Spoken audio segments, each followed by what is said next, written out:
MDH ಜನ ಮಸಾಲಾ. ಈಗ ಕಡಲೆ ಇರಲಿ, ಹಲಸಂದೆ ಬೀಜ, ಕಪ್ಪು ಕಡಲೆ ಅಥವಾ ಬಿಳಿ ಕಡಲೆ, ಎಲ್ಲವೂ ಸ್ವಾದಿಷ್ಟವಾಗುತ್ತೆ.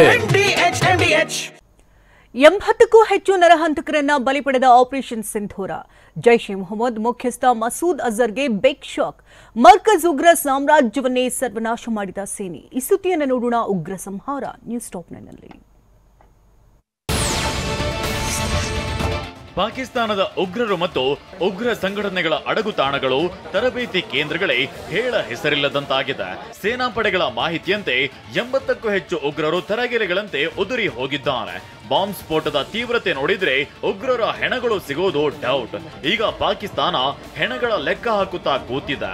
ಭಾರತೀಯ ಸೇನಾ ದಾಳಿ ಕುಖ್ಯಾತ ಉಗ್ರರಿಗೂ ಮರ್ಮಾಘಾತ ನೀಡಿದೆ. ಅದರಲ್ಲೂ ಜೈಷ್ ಎ ಮೊಹಮ್ಮದ್ ಉಗ್ರ ಮೌಲಾನಾ ಮಸೂದ್ ಅಜರ್ಗೆ ಕಂಡು ಕೇಳರಿಯದ ಹೊಡೆತ ಕೊಟ್ಟಿದೆ. ಜೈಷ್ ಎ ಮೊಹಮ್ಮದ್ ಉಗ್ರ ಸಂಘಟನೆಯ ಮುಖ್ಯಸ್ಥ ಮೌಲಾನಾ ಮಸೂದ್ ಅಜರ್ಗೆ ಮರ್ಮಾಘಾತ ನೀಡಿದೆ. ಮಸೂದ್ ಅಜರ್ ಕುಟುಂಬದ 10 ಮಂದಿ ಆಪರೇಷನ್ ಸಿಂಧೂರ್ಗೆ ಬಲಿಯಾಗಿದ್ದಾರೆ. ಇಷ್ಟೇ ಅಲ್ಲ, ಮಸೂದ್ ಅಜರ್ನ 4 ಅತ್ಯಾಪ್ತರು ಕೂಡ ಭಾರತದ ಬಾಂಬ್ಗೆ ಬಲಿಯಾಗಿದ್ದಾರೆ. ಆಪರೇಷನ್ ಸಿಂಧೂರ್ ವೇಳೆ ಮರ್ಕಜ್ ಸುಬಾನಲ್ಲಾದಲ್ಲಿ ಇವರಿದ್ರು ಎನ್ನಲಾಗಿದೆ. ಮರ್ಕಜ್ ಸುಬಾನಲ್ಲಾ ಪಾಕಿಸ್ತಾನದ ಬಹಾಲ್ಪುರದಲ್ಲಿರುವ ಜೈಷ್ನ ಮುಖ್ಯ ತರಬೇತಿ ಕೇಂದ್ರವಾಗಿದೆ. ಮರ್ಕಜ್ ಸುಬಾನಲ್ಲಾ ಪಾಕಿಸ್ತಾನದ ಬಹಾವಲ್ಪುರದಲ್ಲಿರುವ ಜೈಷ್ನ ಮುಖ್ಯ ತರಬೇತಿ ಕೇಂದ್ರವಾಗಿದೆ. ಬಹಾವಲ್ಪುರದಲ್ಲಿ ಜನಿಸಿರೋ ಮಸೂದ್ ಅಜರ್ ಇಲ್ಲಿನ ಮಸೀದಿಯನ್ನೇ ತನ್ನ ತರಬೇತಿ ಕೇಂದ್ರ, ಆವಾಸ ಸ್ಥಾನವನ್ನಾಗಿ ಮಾಡಿಕೊಂಡಿದ್ದ. ಪಹಲ್ಗಾಮ್ ದಾಳಿಗೂ ಈತನೇ ಮಾಸ್ಟರ್ ಮೈಂಡ್. ಮಸೂದ್ ಅಜರ್ ಗುರಿಯಾಗಿಸಿಕೊಂಡು ಸೇನೆ ದಾಳಿ ಮಾಡಿ ಇಡೀ ಮಸೀದಿಯನ್ನೇ ಹೊಡೆದು ಕೆಡವಿದೆ. ಜೈಷ್ ಎ ಮೊಹಮ್ಮದ್ ಉಗ್ರ ಈ ಮೌಲಾನಾ ಮಸೂದ್ ಅಜರ್ ಅಂತಿಂತವನಲ್ಲ.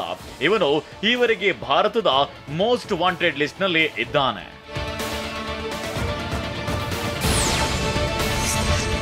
1994ರಲ್ಲಿ ಹುಜಿ ಸಂಘಟನೆಯ ಉಗ್ರ ಚಟುವಟಿಕೆ ಹಿನ್ನೆಲೆಯಲ್ಲಿ ಮಸೂದ್ ಅಜರ್ನನ್ನ ಬಂಧಿಸಲಾಗಿತ್ತು. 1999ರಲ್ಲಿ ಮಸೂದ್ ಸಹಚರರು ಮತ್ತು ಸಹೋದರ ವಿಮಾನ ಹೈಜಾಕ್ ಮಾಡಿದ್ರು.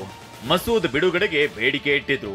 ಇಂಡಿಯನ್ ಏರ್ಲೈನ್ಸ್ ನ IC-814 ವಿಮಾನ ಹೈಜಾಕ್ ಮಾಡಿ ಕಂದಹಾರ್ಗೆ ಶಿಫ್ಟ್ ಮಾಡಲಾಗಿತ್ತು. ಪ್ರಯಾಣಿಕರ ರಕ್ಷಣೆ ಹಿನ್ನೆಲೆಯಲ್ಲಿ ಮಸೂದ್ನನ್ನ ಭಾರತ ಸರ್ಕಾರ ಬಿಡುಗಡೆ ಮಾಡಿತ್ತು. ಇದಾದ ಬಳಿಕ 2001ರ ಸಂಸತ್ ಮೇಲಿನ ದಾಳಿಯ ರೂವಾರಿಯೇ ಈ ಮಸೂದ್ ಅಜರ್. 2016ರಲ್ಲಿ ಪಠಾನ್ಕೋಟ್ ವಾಯುನೆಲೆ ಮೇಲೆ ದಾಳಿ, 2019ರ ಪುಲ್ವಾಮಾ ದಾಳಿಯಲ್ಲೂ ಕೂಡ ಮಸೂದ್ ಅಜರ್ ಭಾಗಿಯಾಗಿದ್ದ.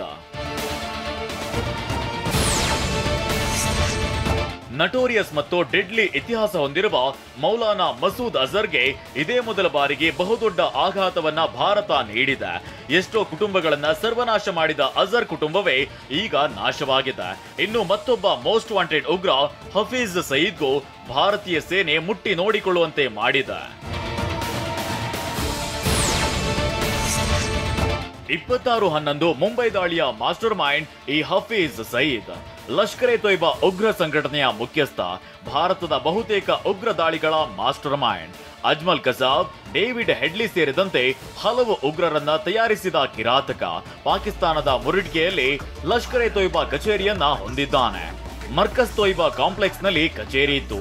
ಇದೇ ಕಚೇರಿ ಮೇಲೆ ಸೇನೆ ಅಟ್ಯಾಕ್ ಮಾಡಿದೆ.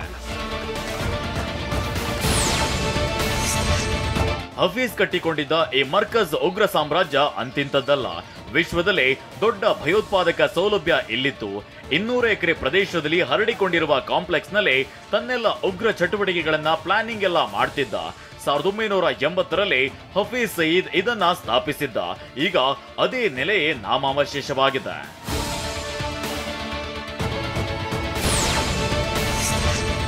ನಿಖರ ಟಾರ್ಗೆಟ್ಗಳ ಜೊತೆಗೆ 80ಕ್ಕೂ ಹೆಚ್ಚು ಉಗ್ರರನ್ನ ಭಾರತೀಯ ಸೇನೆ ಹೊಡೆದುರುಳಿಸಿದೆ. ಜಮ್ಮು ಕಾಶ್ಮೀರದಲ್ಲಿ ಆಕ್ಟಿವ್ ಆಗಿರುವ ಪ್ರತ್ಯೇಕವಾದಿ ಉಗ್ರ ಸಂಘಟನೆ ಹಿಜ್ಬುಲ್ಲಾ ಮುಜಾಹಿದ್ದೀನ್ ಉಗ್ರ ನೆಲೆಯನ್ನು ಧ್ವಂಸ ಮಾಡಿದೆ. ಈ ಮೂಲಕ ಪಾಕಿಸ್ತಾನದಲ್ಲಿ ಸರ್ಕಾರದ ಭದ್ರತೆಯಲ್ಲಿ ಖಾಸಗಿ ಭದ್ರತೆಯಲ್ಲಿ ಕುಳಿತ ದೊಡ್ಡ ಉಗ್ರ ನಾಯಕರಿಗೆ ನಡುಕ ಹುಟ್ಟಿಸಿದೆ. ಅವರ ಸಂಘಟನೆಗಳ ಜಂಗಾ ಬಲವೇ ಉಡುಗಿ ಹೋಗುವಂತೆ ಮಾಡಿದೆ.